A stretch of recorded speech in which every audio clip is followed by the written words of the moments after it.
Essentially what we do is provide our customers with a full infrastructure for people analytics. So we do really all of the hard work in how that data comes together, how we understand it, how we set that up to really build into the future as you increase your own systems and capabilities and grow with that. And in doing so, we really have a thesis on providing transparency and open access to what we do, almost as if you had built these systems and this infrastructure yourself. So a lot of work that we've done has been on kind of that orchestration, and recently over the last couple of years we've focused a lot on really more intense value extraction of that data. So how can we draw more from that? How can we extend what we know about the workforce and really build on top of that? So I've got a couple case studies here around the data science applications and how we deploy automated machine learning in some different fashions. So three of the problem sets that customers brought to us in the last year.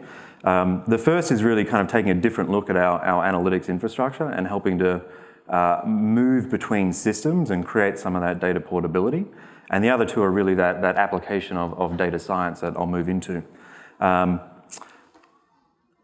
All right, so the first, we had a customer that came to us that was moving from Taleo recruiting into Workday recruiting. They had issues with their SI not being able to fulfill a lot of the data work that had to come out and to position that data for that move. So they used us to really get everything that they had out of Taleo, pulled it into our infrastructure, and we basically modeled it as if we would deliver our recruiting analytics frameworks. And then we aligned that with the target Workday schemas at the back end. So that process from Taleo, we ended up taking 130 different odd tables, basically all of that data and resume files and everything else, moving that through the system and creating that connection that could then be basically infinitely repeated. So as they updated data, as they kind of made different decisions, click the button, or they were automating that to run daily and kind of update those pieces as they move through. So it really sped up the process that they use to move into those systems, as well as validating and checking all the data quality on the way through.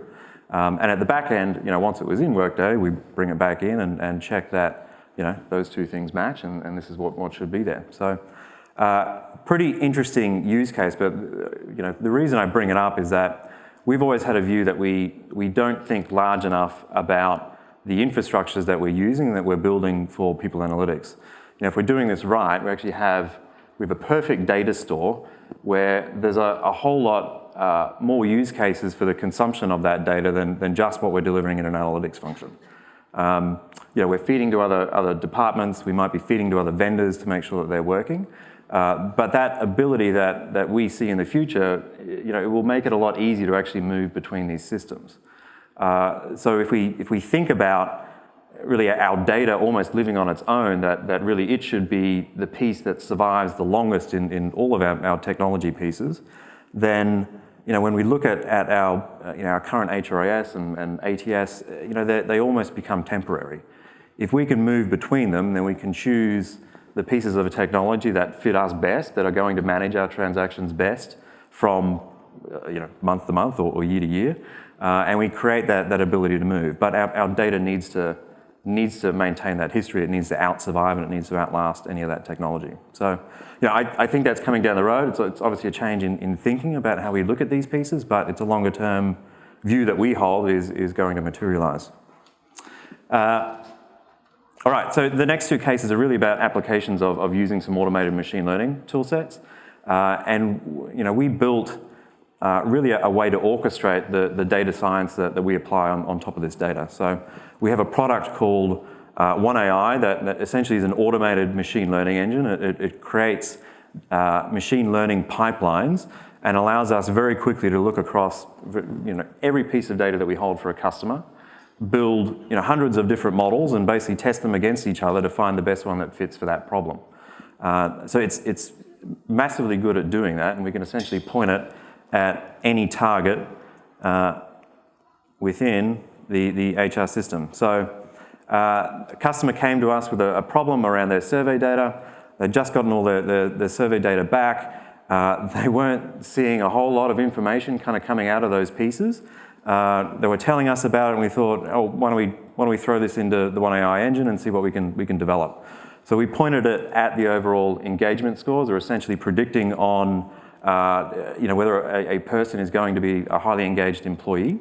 And we allowed the machine to kind of run through its process and generate, what we see here are two different reports that come out of that. So an EDA report, really analysing everything that it sees in that data and how it makes its decisions, as well as a model report about what it actually, what it chose at the end as being the most predictive model.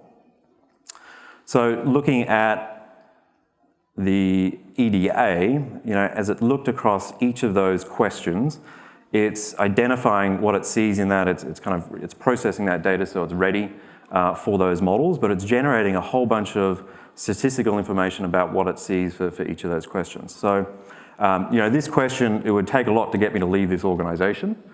All right, typically it's actually saying that it's suspicious because it's suspiciously predictive of somebody who's lesser engaged, right? So it's flagging that's something to be aware of. But down the bottom, we actually see kind of how that plays out. We've got our kind of global pieces on the left here, and on the right, kind of the breakout between our engaged and our lesser engaged populations. But what we see is the blue line are our lesser engaged, and that kind of fits with won't take a lot for me to leave.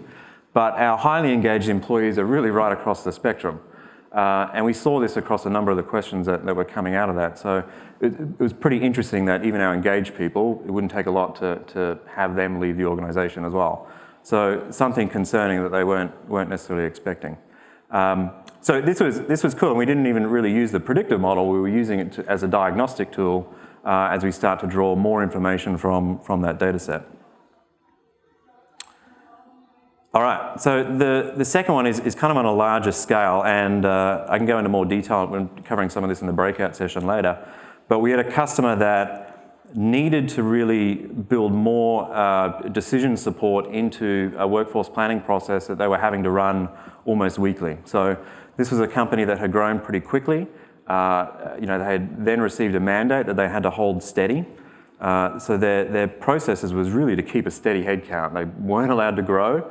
They had to make sure that they had enough capability, and they had to stay steady.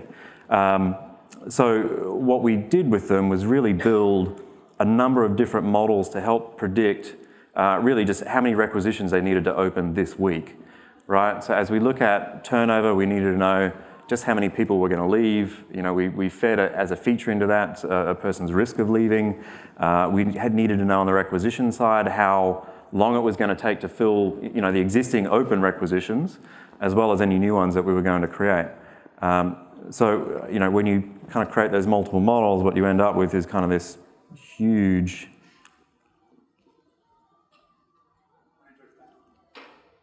There we go.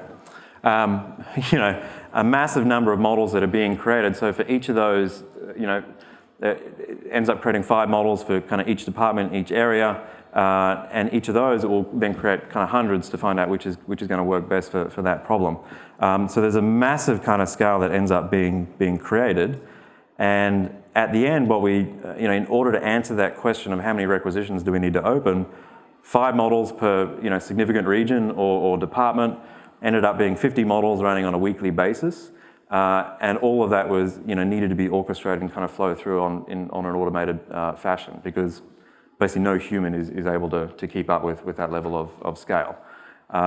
So this was something pretty cool that we worked on that continues to run today to help them really maintain kind of that workforce plan at a steady state. Cheers.